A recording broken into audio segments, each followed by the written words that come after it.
अशोक वाटिका में हनुमान जी सीता की खोज में अपने निश्चय पर अडिग हो गए। उन्होंने प्रण कर लिया कि जब तक मैं यशस्विनी श्रीराम पत्नी सीता माता का दर्शन न कर लूं, तब तक इस लंकापुरी में बारंबार उनकी खोज करता रहूंगा। इधर अशोक वाटिका दृष्टिगत हो रही है, जिसके भीतर अनेक विशाल वृक्ष हैं। इस वाटिका में मैंने अभी तक अनुसंधान नहीं किया, अतः अब इसी में चलकर जनक नंदिनी वैदेही को ढूंढना चाहिए। किंतु अशोक वाटिका चारों ओर से ऊंचे परकोटों से घिरी हुई थी, अतः अशोक वाटिका के भीतर जाने के उद्देश्य से हनुमान जी उसकी चहारदीवारी पर चढ़ गए। चहारदीवारी पर बैठकर उन्होंने देखा कि वहां साल, अशोक, नीम और चंपा के वृक्ष भली भांति खिले हुए हैं। बहुवार, नागकेसर और बान के मुंह की भांति लाल फल देने वाले आम भी पुष्प मंजरियों से सुशोभित हो रहे थे। अमराइयों से युक्त वे सभी वृक्ष शत शत लताओं से आवेष्टित हो रहे थे। हनुमान जी प्रत्यंचा से छूटे हुए बाण के वेग समान उछले और उन वृक्षों की वाटिका में जा पहुंचे। वह विचित्र वाटिका स्वर्ण रजत के समान वर्ण वाले वृक्षों द्वारा सब ओर से घिरी हुई थी और नाना प्रकार के पक्षियों के कलरव से गूंज रही थी। नाना प्रकार के विहंगमों और मृग समूहों से उसकी विचित्र शोभा हो रही थी। वह विचित्र कारणों से अलंकृत थी और नवोदित सूर्य के समान अरुण रंग की दिखाई देती थी। फूलों और फलों से लदे हुए नाना प्रकार के वृक्षों से सजी हुई उस अशोक वाटिका का मतवाले कोकिल और भ्रमर सेवन करते थे। मृग और द्विज पक्षी मदमथ हो उठते थे। मतवाले मोर का कलरव वहां निरंतर गूंजता रहता था। वाटिका में जहां तहां विभिन्न आकार वाली बावड़ियां थीं जो उत्तम जल और मणिमय सोपानों से युक्त थीं।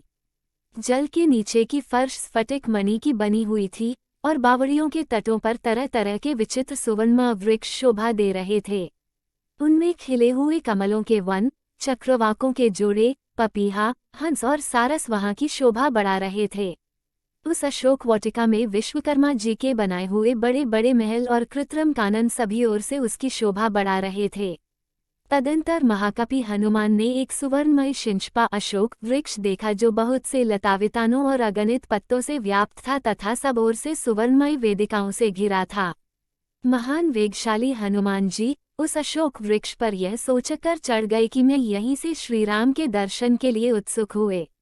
अतः विदेहनंदिनी सीता को भी देखूंगा, जो दुख से आतुर हो इच्छानुसार इधर उधर आती होंगी। यह प्रातःकाल की संध्योपासना का समय है और संध्याकालिक उपासना के लिए वैदेही अवश्य ही यहाँ पर पधारेंगी। ऐसा सोचते हुए महाबली हनुमान जी श्रीराम धर्मपत्नी सीता के शुभागमन की प्रतीक्षा में तत्पर हो उस अशोकवृक्ष पर छिपकर उस संपूर्ण वन पर दृष्टिपात करते रहे। और उस अशोकवाटिका में वानर शिरोमणि हनुमान ने थोड़ी ही दूर पर एक वृत्ताकार ऊंचा 1000 खंभों वाला वृत्ताकार प्रासार देखा जो कैलाश पर्वत के समान श्वेत वर्ण का था। उसमें मूंगे की सीढ़ियां बनी थीं तथा तपाए हुए सोने की वेदियां बनाई गई थीं। उनकी दृष्टि वहां एक सुंदर स्त्री पर पड़ी जो मलिन वस्त्र धारण किए राक्षसियों से घिरी हुई बैठी थी। अलंकार शून्य होने के कारण वह कमलों से रहित पुष्करिणी के समान श्रीहीन दिखाई देती थी। वह शोक से पीड़ित, दुख से संतप्त और सर्वथा क्षीणकाया हो रही थी। उपवास से दुर्बल हुई उस दुखिया नारी के मुंह पर आंसुओं की धारा बह रही थी। वह शोक और चिंता में मग्न हो दीन दशा में पड़ी हुई थी एवं निरंतर दुख में ही डूबी रहती थी।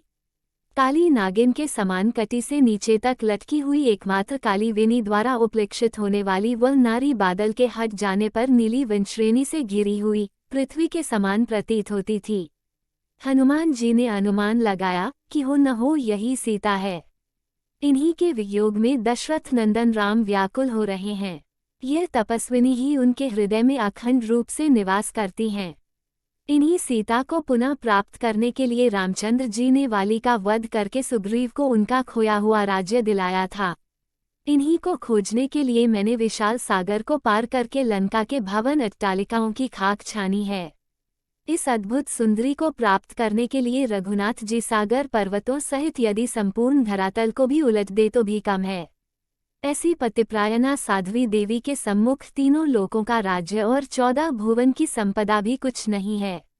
आज यह महापतिव्रता राक्षस राज रावण के पंजों में फंसकर असह्य कष्ट भोग रही है। मुझे अब इस बात में जरा भी संदेह नहीं है कि यह वही सीता है जो अपने देवता तुल्य पति के प्रेम के कारण अयोध्या के सुख वैभव का परित्याग करके श्रीराम के साथ वन के कष्टों को हंस हंस कर बिताने के लिए चली आई थी, और जिसे नाना प्रकार के दुखों को उठाकर भी कभी वन में आने का पश्चाताप नहीं किया। वही सीता आज इस राक्षसी घेरे में फंसकर अपने प्राणनाथ के वियोग में सूख सूख कर कांटा हो गई हैं, किंतु उन्होंने अपने सतीत्व पर किसी प्रकार की आंच नहीं आने दी।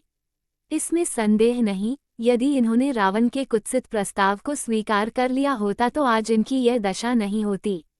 राम के प्रति इनके मन में कितना अटल प्रेम है, यह इसी बात से सिद्ध होता है कि ये न तो अशोक वाटिका की सुरम्य शोभा को निहार रही हैं और न इन्हें घेर कर बैठी हुई निशाचरियों को, उनकी एकटक दृष्टि पृथ्वी में राम की छवि को निहार रही हो।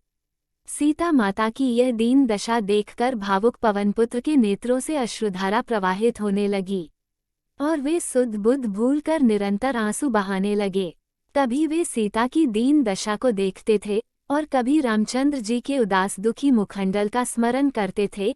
इसी विचारधारा में डूबे रहते रात्रि का अवसान होने और प्राची का मुखमंडल उषा की लालिमा से सुशोभित होने लगी।